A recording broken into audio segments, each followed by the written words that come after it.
Ms. Stefanik. Thank you, Mr. Chairman. I would like to follow up on the previous lines of questions regarding the future of Afghanistan. Like many of my colleagues, I am deeply concerned about the ongoing talks with the Taliban.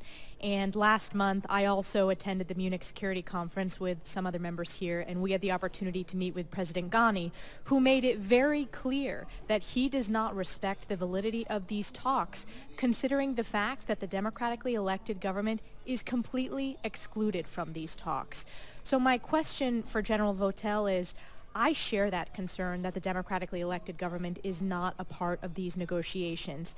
And at the same time, we are heading towards presidential elections in Afghanistan.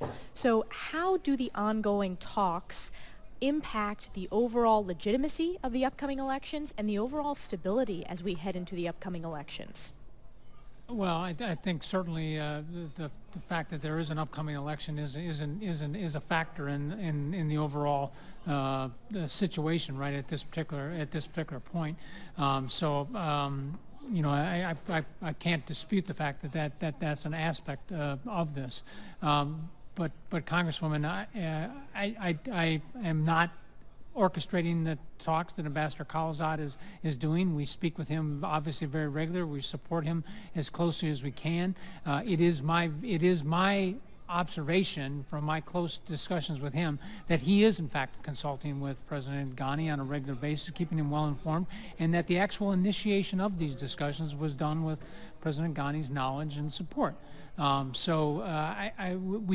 He is continuing to do that, and he continues to do that throughout this process. We recognize that the discussions, the negotiations, ultimately have to be Afghan to Afghan discussions, and that is what Ambassador Khalilzad is focused on at this particular point.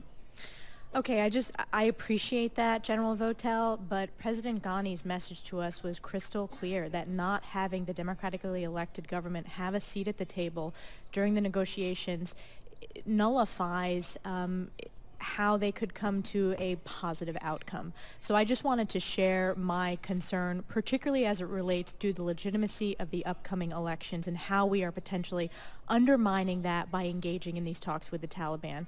My next question is also for you, General Votel. You talked about shrinking the physical caliphate to less than 1 square mile, which is an enormous achievement. Can you talk about this next phase, that as ISIS fighters go underground, you said, quote, they are unrepentant, unbroken, and they are still deeply radicalized. What does that next phase look like from your perspective? This will look very much like an insurgency, meaning that what we will see is low-level attacks, we'll see assassinations, we'll see IED attacks, we'll see ambush type things as they begin to emerge from this. So therefore, what our focus has to be is working with our partners on the ground, as we're doing in fairly effectively in Iraq right now, is working with our partners on the ground. We are going to have to keep pressure on this. Our intelligence capabilities will continue to be very, very important in feeding their operations. Our train, advise, assist, our enabling capabilities we have on the ground will be very, very important to this. So what we are attempting to do is prevent those things from disrupting the other stability operations that we are trying to conduct with local governance, local security forces.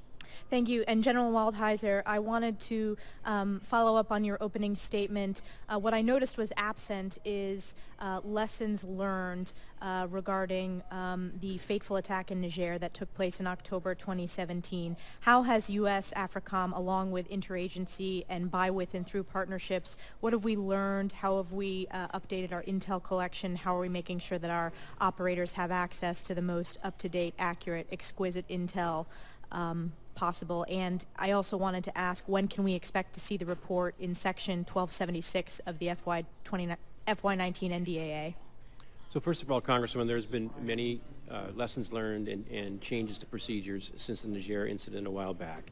And at the tactical level, which I won't go into great detail, I can assure you that minimum force, reaction times for medevac, standard procedures for how orders are issued and who approves those orders, those have all been really dealt with and taken care of at the component level, and those are all in place.